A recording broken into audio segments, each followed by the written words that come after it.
How's it going, everyone? Got a video today. We are with the RX7 and we are going to be doing a bolt check on the car. So we're gonna start in the front and work back, or maybe start from the back and work forward. But that's just what works best for me to know, hey, I've already touched this bolt before. I took the car for a ride to the parts store, and I have a pretty, pretty drift spec front alignment on this car, and I play with the camber settings quite a bit, but something I noticed when I got in the car at home and left to go uptown, everything was normal.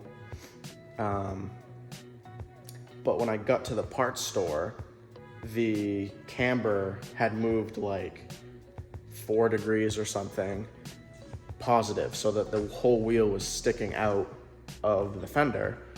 And I knew right then that something was clearly not right.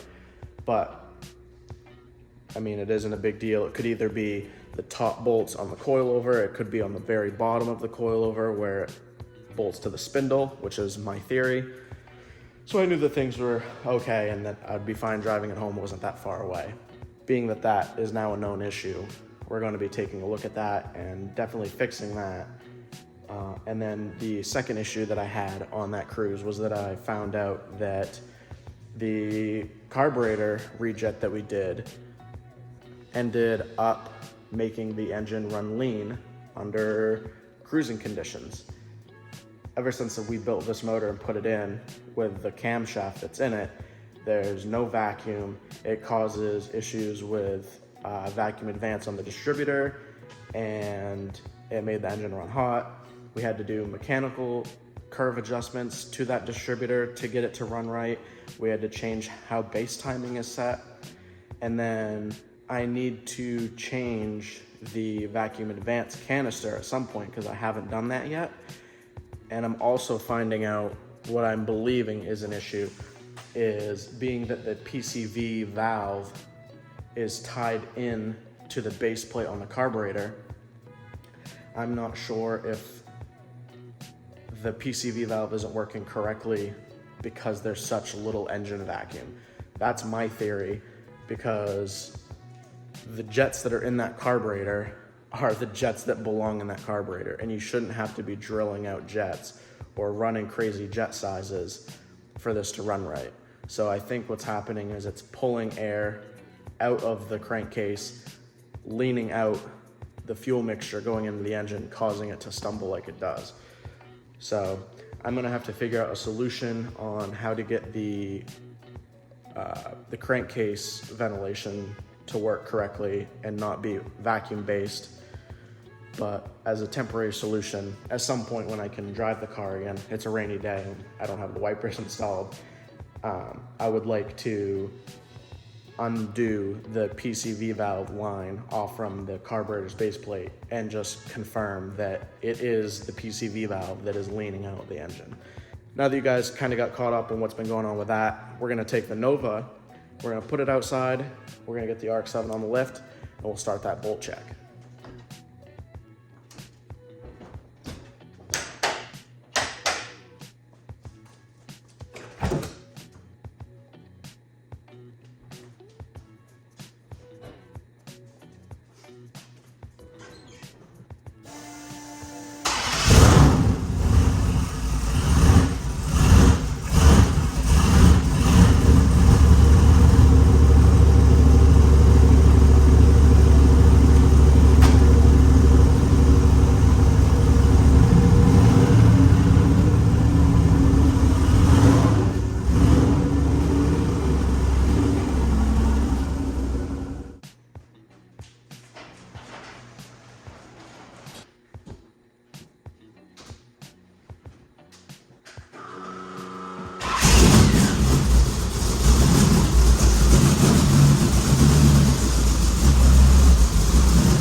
Now that we've got the RX7 on the lift, I kind of just ran under this real quickly and kind of looked at things.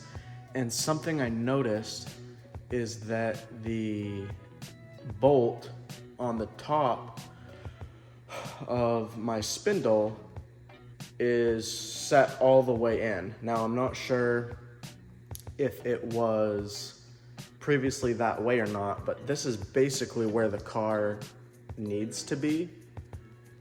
So what I'm going to do, I'm gonna check the tightness on that top bolt, because what would happen is if that bolt is loose, you could pull the hub and whole wheel assembly out, and that would have definitely caused the issue that I had that day when I went to the parts store. I did try pulling on the wheel already and I couldn't get it to move, so I'm just not sure if it's maybe like under a load or something while I was turning or whatnot. It caused the bolt to just get pulled in the direction. So yeah, I guess I'll just check and see how tight that is.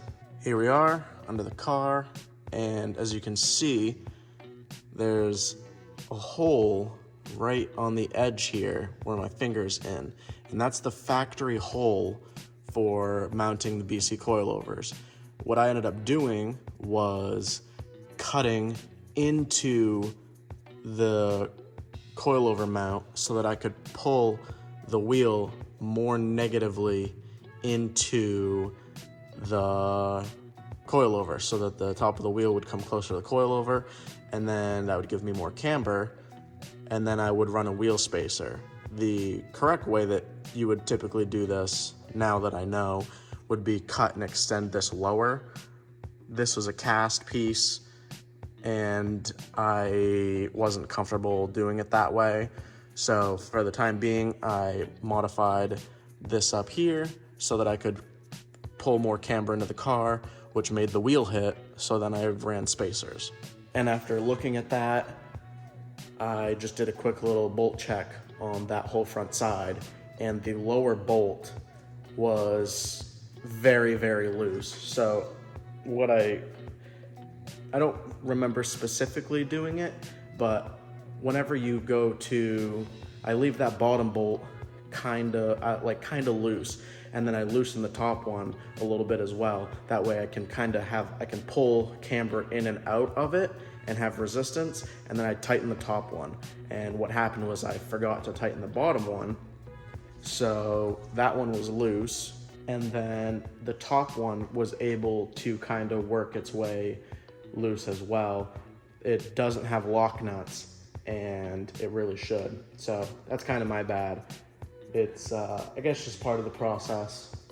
And now that I know that, I can keep an eye on it. What I should do now that I have the car set up the way I want it to be, I should get a washer, drill it out the same size as the bolt, and then weld the washer to the bottom part of the coilover on both sides. That way you put the bolt through, the bolt is in the same spot every time, and it won't allow the bolt to move back and forth in the coilover. It's just, I needed a lot of adjustment at first so I could figure out where I needed to get the car set. But now that it's pretty much there, or I have an idea of how I want it to be, I basically just gotta spend a day, make the washers up, weld them on to the coilovers, and then I won't have to worry about that specific thing happening again, where my camber kind of goes crazy.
I just finished up with doing the bolt check.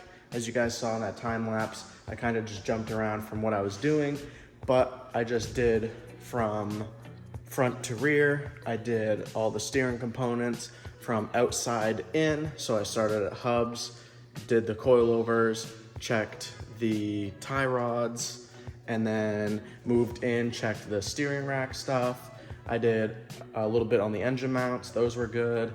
The only thing that was really problematic was the bolts for the lower coilover mount, which is what we've kind of been talking about this whole time. And yeah, then did transmission mounts, worked my way back, checked drive shaft to rear end. There were 2 bolts there that were a little loose, but they have lock washer, no, not lock washers. They have lock nuts on those, but I'd like to buy longer bolts for that personally, just so that the lock nut has more thread engaged on the nylon part. Check the axles, the suspension stuff in the rear here. And yeah, I mean, that's a bolt check, really simple. You know, something that's a race car that you drive on the track, or even if you have a street car that's real radical in terms of like engine and transmission mounting and stuff like that, it just makes more sense to me to keep an eye on everything. I mean, it's driven on the road. You know, this isn't just like something that's driven on the track where if something happens, it's not like a huge deal or whatever. You definitely want to make sure that everything is tight all the time. You can do it whenever you do oil changes, or maybe every 500 miles or 1,000 miles, whatever. Just come up with a maintenance schedule and try and stick with it, because you definitely don't want something happening to your car, yourself, other people.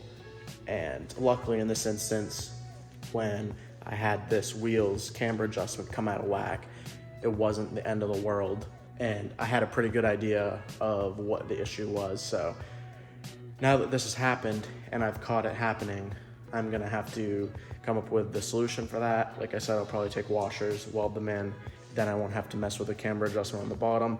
I'll just have my adjustment up top, and that should be plenty safe. That's gonna do it for this video. I appreciate you guys stopping in. Bolt checks on race cars or project cars is a serious thing. If you're just changing your wheels, retorque them. If you're just installing coilovers, check them in a couple thousand miles, retorque them, like stuff like that. But something that has got solid engine mounts, transmission mounts, it's like, this car is more serious than like a typical car. Next video, what I think we're gonna do, just because we solved issue 1 that I mentioned at the start of the video, which was the bolt check basically. Number 2 is our fueling issue. I believe that the issue is 110% the PCV. It seems like we've always had issues with anything that's getting air from somewhere else and putting it into the motor, whether it was the PCV hooked up to the intake runner, whether it was the PCV hooked up to the carburetor. I don't even use power brakes in this car because the engine doesn't make enough vacuum.